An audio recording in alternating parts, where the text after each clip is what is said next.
Good morning, everybody. Coming to you live from the Reactive Studios here on this glorious Memorial Day of 2020. And I'm up at this point in my day strictly because one of our cats um, it was not really made aware of the fact that schedules changed for everybody this week. Our daughter is officially done for school for the year, and so her schedule's changed. It's a holiday weekend, so my wife doesn't have to be up first thing in the morning, and it's a holiday weekend, so I don't have to be up first thing in the morning. But because our schedule changed and he wasn't notified, guess what? Um, he started yelling his head off, and this morning became a race to me getting up before the rest of the family has to the sounds of his personal um, despair over whether or not the family was supposed to be up. I mean, think of it this way. Normally, it's just me and the cats all day. I drop the family off. They do their thing. Everybody's been home. That's big change number one, and the cats like and hate it because they don't get enough sleep. But they have their people, so that's good. And then now there's a whole new change, and he doesn't really know what to do with it. So that's how my day started. And given that, I saw a post from a friend of mine who he got up and did his live that he schedules every week, and he kind of expressed all the positives that come with getting that done. I figured I'd share my 2 cents worth that I've been thinking on for the last few days. And so this applies to people who are looking to advance your personal growth or who are having some challenges in figuring out um, why what they're doing doesn't seem to be working because it's incongruous with something and they can't kind of figure it out. I'm just going to share this thought. All right. You've heard of the know you, like you, trust you phenomenon, right? More people are more likely to buy from you more often when they know you, like you, and trust you. But we rarely, if ever, I mean ever, hear anybody talk about the fact that the first customer you have is yourself. If you don't buy what you sell, why is anybody else? Why is anybody else going to think about it? Do you buy what you sell? Do you buy what you do? Are you the cobbler with no shoes? The vast majority of us in the entrepreneurial space, we serve everybody else, but we never get to take care of ourselves with the very things we're best at. And I am as guilty as sin of that specific problem. Do it all the time. I'm fantastic at project management. I just started in the last few days building up a project management suite for my business. I've done it a few times before, and it's worked very well when I've done it. But then it lapses because I get distracted by other things. Or because in some cases, customers couldn't really figure out how to use the platform, didn't bring value to them. So I'm trying a new one, and when it's all up and running properly, the way it should add tremendous value to my clients and to the people that work with me. It provides us file sharing opportunities, it does communication opportunities, scheduling opportunities, all the things a typical project management suite can do. And it's my job to add the other elements that make it much more effective. That takes a little bit of time, more time than I like, which is why I procrastinated on doing it for myself. When a client pays me to do it for them, well, obviously I'm going to do it for them. So you see the dichotomy here, right? You see the divergence.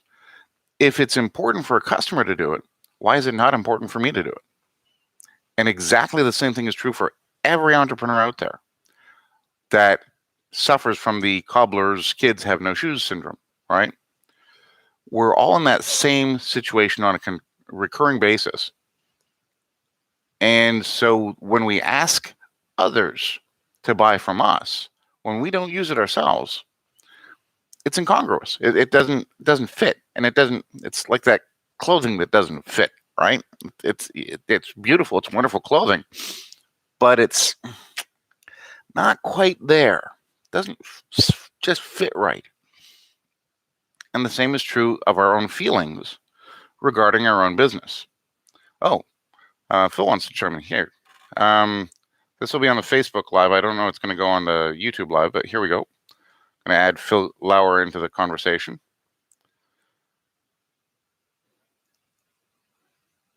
Here's Johnny coming in. Says it's adding. Oh, it declined. Okay. Well, poof. That's fair enough. So the reality of the situation is this: know you, like you, trust you. I have challenges with it in a general case, and Phil says he's going to join in a moment. But as a context in this case, I think it applies much more so sometimes than we give it credit for. Because if there's anybody who knows the value of what we do, it's us, right? We're the experts. We know it better than anybody else. We know why it's important. So we need to focus on delivering that why for us so we get that value out of it. And if it's not that important, it's not going to be that important to your clients either. You've got to know, like, and trust yourself if you're going to apply that to anybody else. And it's not that you can't do it without it. I mean, we're all really good at doing that. But the incongruity of it starts with us, and it makes it harder to sell. Much harder to sell. So we hurt ourselves because we don't have our own case study of us being able to apply it to share with other people. So I'm doing a lot of work on that front myself. It doesn't stop me selling everything else, and it doesn't stop anybody else selling everything. It's not that it doesn't have value. It's that we ourselves don't buy into the know you, like you, trust you from the beginning, and then we assume we're going to be able to apply the know you, like you, trust you going forward. I don't know if that has any parity or any relationship to why our families and friends typically aren't our first supporters. Phil says he's here. Let's see if I can do this. Adding again. Again, you're going to miss this on YouTube, and I'll try to repeat the comments as best I can. But if you're seeing this on our Facebook Live, you should be able to see Phil joining us in just a moment. And there he is. Welcome, Phil. How are you doing? It is a good day to memorialize those that have gone before us. Very much so. I take these opportunities not lightly, but it also gives us a chance to observe those freedoms that they fought for. And I have a friend, Ron White, a veteran and a world memory champion, who really made it clear that the biggest point of Memorial Day isn't just to remember those who died, but to live for what they died for, which is to go out and enjoy your freedoms. I'm getting some feedback on this, so I'm wondering if I'm doing this incorrectly. I'm not hearing anything back on this end, but that doesn't mean a darn thing because I'm not listening to this in the same context. It might be because of the joining. Oh, maybe Andre wants to join in. Andre, did you want to join in as well into this conversation? We can hook you up. Pop in the comments so I can tell. Technology, who knew? It's a thing, right? In the meantime, more and more people. This is kind of cool. So we're talking today about the challenge that entrepreneurs have with using and buying our own products and services first. Andre, do you want to join on the call? We can hook that up. Just let us know. Let me leave for a minute, Chris. Okay. Send me a request back if possible. Sure. Because I'm getting about a 10-second delay. Oh, all right. Fair enough. That's being on the East Coast. That's your issue. What's this?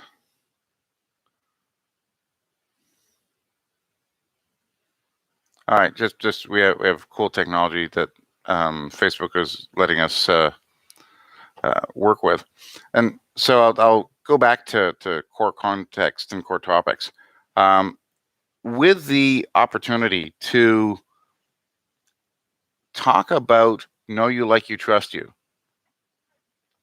Great, Andre. No worries on that front. Andre just said he'll join another time, and that's perfectly fine. Um, this is a new way of dealing with the platform and being able to bring other people on and get things going. Phil says he's ready to join back in, so we'll try that one again. One more time with feeling, as I say. So we're in this dynamic where we have the opportunity to sell to whole new worlds of clients and to work with new worlds of clients in ways that we haven't seen before. And I just saw a post in a networking group, and they asked if anyone was seeing an uptick in their business and if they were expecting to go back to full hiring soon. And the list of companies that either they were never impacted or they were increasing from day one is over 900 strong, and the post has only been up for an hour and a half. I mean, that's a story that we're not hearing in the popular discourse. And just an one-off question by somebody saying, "Hey, are you guys getting this kind of thing?" It's amazing the feedback and the power that technology is allowing us to do. And a lot of these things I was surprised to see. A lot of them were retail outlets, and they simply shifted what they were doing. One was a sign manufacturer, and so he switched what he was doing to floor and wall decals. So this is where your spacing needs to be. Numbnuts. It was not included, but subtext should have been.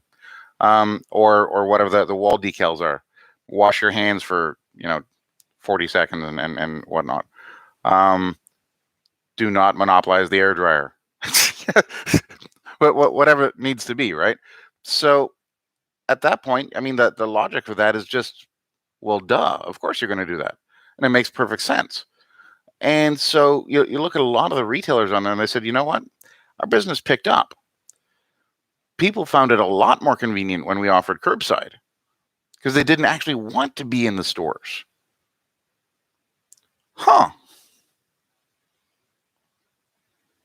Now, they wanted to be in our restaurants because our restaurant is cool.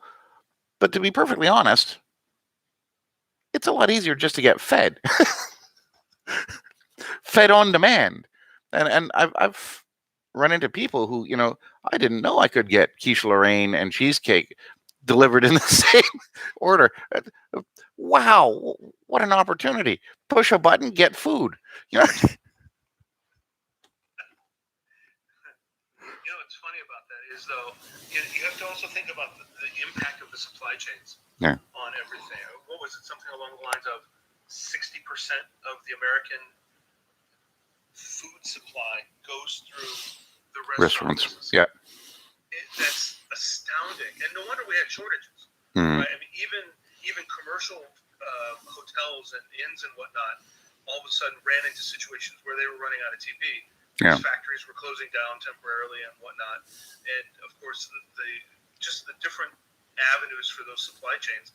When things got a little crazy right at the beginning of this, we ran over to a Home Depot. Yeah. And picked up bottled water and toilet paper there because they were serving commercial companies. Yeah. They had the supplies, but the regular retailers didn't. So we had to get creative, even in terms of how to meet our own needs. But that goes to a different point. What opportunities could a company which originally had thought more along the brick and mortar line now pursue, not only with an online presence, but how could they diversify industry or even sector within an industry where they maybe need to work on understanding a different aspect of the lifetime customer value or a different aspect of their leadership and their sales and their account management, where they had more or less pigeonholed themselves before because of history or because of their own biases or their own familiarity. Now, how can we expand that thinking to get them to consider other opportunities? So for YouTube, for those of you who were staring at my blank face, looking off into the distance for the last little bit, my friend Phil Lauer has joined on the call on the Facebook Live version of this, and he was raising a couple of key topics. One of them was that the American food supply, as just one factor of this whole economic shift. The American food supply has been badly hammered by the fact that 60% of the food supply goes through restaurants, or has up until recently. And as a result, when that got cut down, everything else was impacted by it. Hotels and resorts, toilet paper shortages, on top of the normal retail shortages, that normal being an odd word for the discussion. But on top of the hoarding that went on, now commercially we're short in certain areas. And retail commercial had an oversupply. And so lots of people found it may not have been 4-ply comfortable, but that old big old roll of 1-ply, that was available in huge abundance. That didn't fit on your normal household wheel roller, but nevertheless, if you needed it, it was available, right? Adapt and overcome. Exactly. So as Phil says, adapt and overcome. And that's a lot of American families did that. Either that or they found really old sweatshirts, right?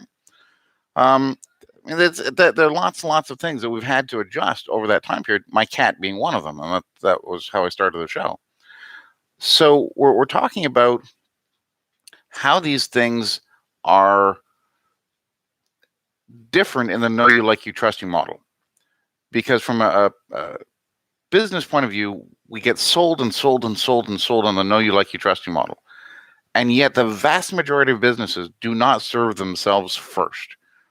They serve themselves last, because the customer is always first, and we never get around to serving ourselves.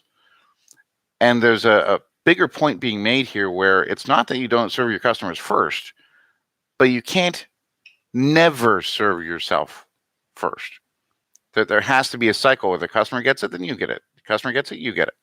And you have to build this cycle like a rolling wave, or you yourself are going to be feeling that you're not living in your own kind of integrity. I hate that expression because it's an excuse for so many ills in society. Yeah. But the reality is you're going to feel out of sync. And you're going to be out of sync. There's a good reason why you're feeling that way. And so when you go to do things, you won't have that benefit. So, sorry, Phil? I was simply saying it also gives you a sense of feeling abused as well. Yeah, there is a certain self-abuse that comes with that scenario. And one of the biggest challenges there is that you don't think it's abuse until it's too late. And then you start having friction with your customers, because now you're feeling out of whack, and your customers are pointing out that you're out of whack, and now the chickens come home to roost. And so that relationship between your customers and yourself and your self-image, those three things are not in alignment. And somewhere in there, you're going to have a reaction, and it can cost you some customers. It can cost you some. Wait, my head is out of shot. There we go. It can cost you your customers. It can cost you staff. It can cost you resources. That there are many different ways where it can cost you. So, how do we know and like and trust ourselves more? How do we value us more? I'm not saying be the greedy capitalist pig. That's not the image I want to paint in this scenario. But there is a big range between greedy capitalist pig imagery and treating yourselves like garbage, right? It doesn't have to be one or the other. That there is a happy middle ground where you're helping other people, but you're not abusing yourself in the meantime, right? Phil, do you have any thoughts on that? I think one of the first things that I tell people if I'm doing a certain level of coaching, maybe not group coaching as such, but I'm doing individual leadership or executive coaching. One point I had a conversation with the senior VP at a biomedical company that I did some work with, and when we were talking about some things, they mentioned their own, shall we say, insecurity in leading a very large team, Yeah. 2,000 people. Now, I'm thinking to myself, why on earth would you have some insecurity about that? One of the aspects of that was remembering the victories. and Mm. promulgating that memory, if you will, down through the team so that the next time they had challenges that were difficult, they could look back on and remember the things that they had already overcome. That right there helps to reestablish your confidence. To overcome fear and anxiety, you must become creative and innovative. And a lot of executives, a lot of people in general, when faced with a new conflict, if you will, or a new challenge they've not overcome before, what do? We resort to fighting the last war. Okay. We resort to remembering the lessons of old instead of wondering what else new could we do now that we haven't already thought of. Let me. In a conversation you and I had, you were pointing out some things that we could do to enhance our business at Paladin Coaching with respect to technology, things that we had tried and had failed before, but now could work because of how technology had changed and different ways we could leverage things. It was a great insight that you shared. Anyway, I hope that helps. Yeah, let me kind of translate that for YouTube folks. Sure. So what Phil was talking about is that a lot of leaders, especially at the highest levels, when you're taking over thousands and tens of thousands of team members, but also at the very smallest levels, when you start adding on staff at all, now you feel this responsibility that is huge. And that responsibility grows as you have more and more people under you, to the point that you're wondering how you get to even do this job, right? It's your job to do, but again, the shirt doesn't feel as comfortable as everybody seems to make it out to be. And you got to show confidence, you got to show leadership, and all those things. And how do you do that? And Phil pointed that one of the ways to do that is to remember the victories. And I had again another Facebook group that I'm a part of. Somebody posted a comment about that. How do you celebrate your victories? How often do you remember them? All those sorts of things. And I thought, those are really interesting points. But it also reminded me of the fact that back in the 90s and early 2000s, when I ran my ad agency out of Canada, we won over 80 different international graphic design awards. I personally won half a dozen international economics journals awards and lots of other awards on top of that. And to be perfectly honest, I can't remember a single one of them. I don't remember. I know the gross numbers because somebody kept beating my head against it, but I don't actually remember any of the individual awards. They didn't mean anything to me at the time because I was on to the next client, on to the next thing, on to the next thing. And I never looked back other than to award my staff and to say thank you and appreciate it. But mentally, I didn't factor any of that in. It didn't matter to me because I was on to the next thing. But it should have mattered. Yes. I should have kept a portfolio. That's right. Not because any one of them meant anything specific to me, but it shows a track record of success that I personally should have had more value for. I should have had more respect for, generally speaking. Maybe not individually, because some of those awards were by people that I wouldn't give the time of day to. An organization that's that they give awards for having a pulse. But honestly, in the context of things, that's not true for the vast majority of these organizations that were dutifully. It was a competitive environment. Out of all the companies in the world, all the figures in the world they could have given these to, we got them. I should have given it more credit. I should still give it more credit. And so, from a perspective of the know you, like you, trust you, that has always been a failing of mine. I'm delighted to reward those under me or those that I work with, but rewarding myself always seemed, why would I do that? That seemed stupid. Today, many years and many times of hitting my head against a brick wall later, it has come to my attention that perhaps I should celebrate these wins just a little bit more. And that it's not just me that's having that specific problem repeat itself throughout our lives and throughout our businesses. So Phil, you're spot on there. Then the last point that Phil was Let me making. add, I Oh, want to sorry. add Go one ahead. point to that, if I may, please. Sure. And that is that when we're looking at self-confidence, and we're looking at it Is YouTube from just the getting my nose? perspective of pre-COVID lockdown, pre-quarantine There you go. versus now, our whole worlds have been shattered in many respects.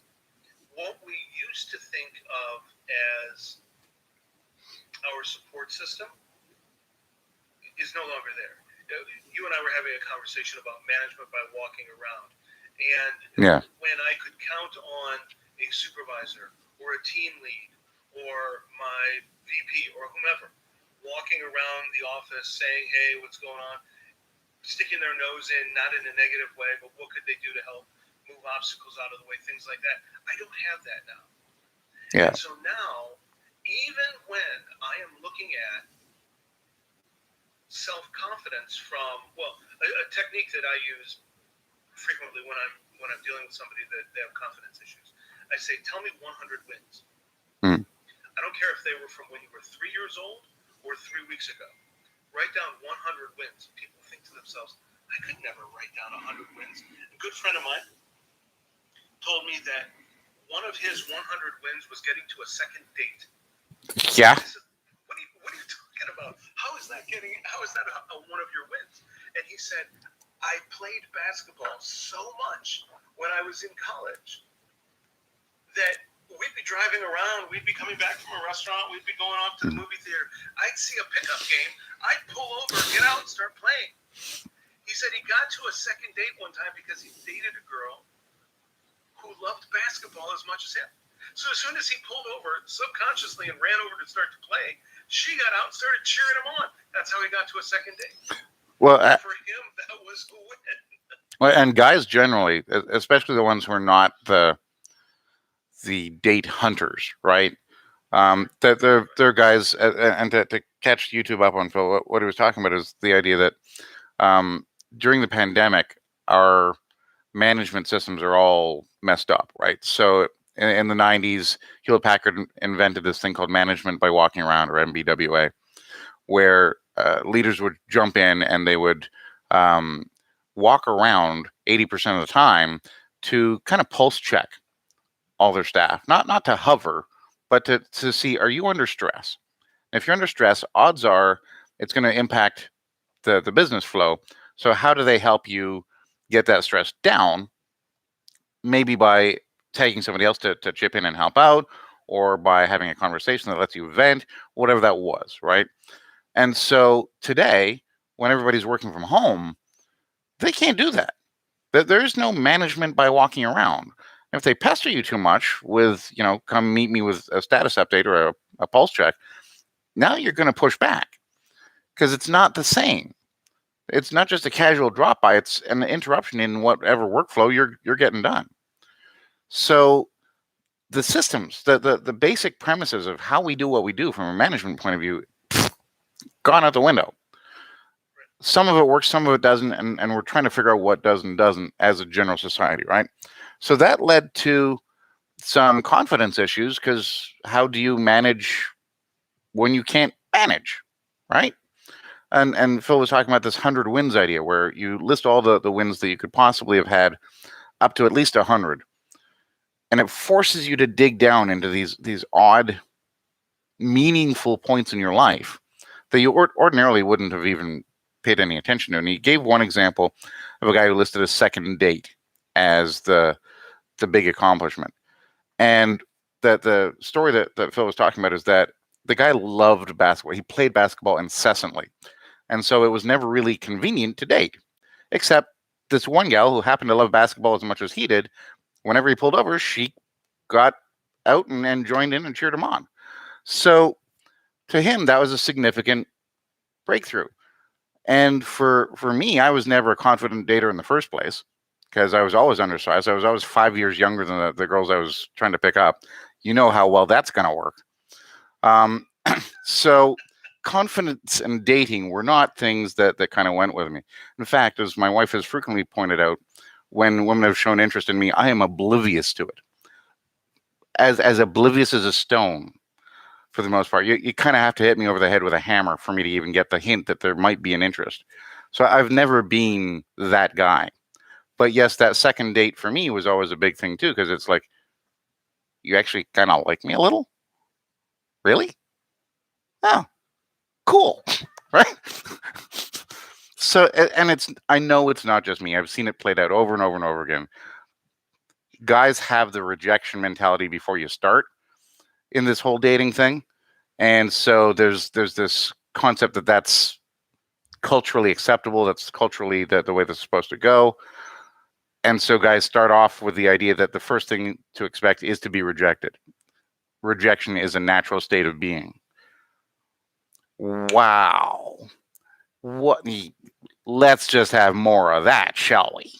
Right? Andre chimes in, leaders have to assess their own level of need so they know what is needed to increase their own satisfaction and esteem. Yeah, exactly. If you can't know, like, and trust yourself, again, how do you pass that on to the people who are working for you and with you? You've got to have that inner sense of alignment before you even start, or you're kind of up a certain creek and the paddle factory has been locked down for a couple months. So you're, that, right? A roll of TP. Yeah, roll of TP. Hey, that melted. It really is biodegradable. Oh, who knew? So that's really all I piped on to say is while I disagree with the general premise of know you, like you, trust you, and that I'll save that for another time. I think it really does apply most in those personal relationships. And most businesses do not survive on the personal relationships. They survive on the gross volume. As Andre says, if it's not in the store, you can't sell it, right? If it's not in your store, you can't sell it to other people. So the real strength, how you get stronger at that selling, is fulfilling here to some degree. The cobbler has to be able to get the time to put the shoes on his own kids if he's really going to feel comfortable about selling shoes to everybody else. So sometimes that's a scale issue, right? Sometimes you overload yourself with so much stuff to do, you don't have the time to look after those personal things. And so if that's the case, you need to hire somebody on who can. Somebody has to do that role, like it or lump it. And personally, I'm investing more in the liking it rather than the lumping it, because I think the lumps are showing, and I think that's time to get fixed. But I think that it's just such a common thing, and seeing these posts in these other Facebook groups that I've been talking about, it is showing up huge. How much more commonplace it is than even just seeing the academic numbers would allow, right? If you can't connect to those numbers, if those numbers don't mean anything to you, you keep doing what you're doing because it's what you know how to do. But the reality is, it is omnipresent. It is everywhere.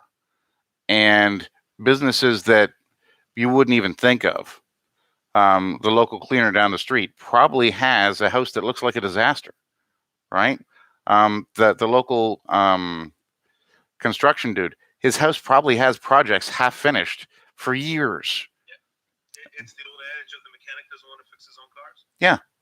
As Phil said, the mechanic doesn't want to fix his own cars. It's kind of boring. There's a limit there. So we've been on this for a little over half an hour, and I think I'm going to leave it there for today.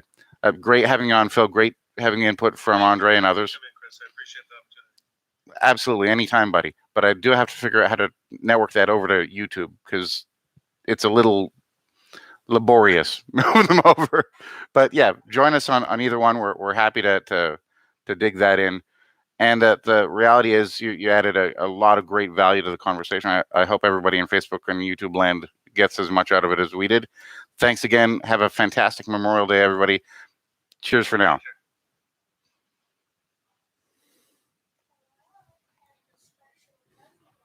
I know.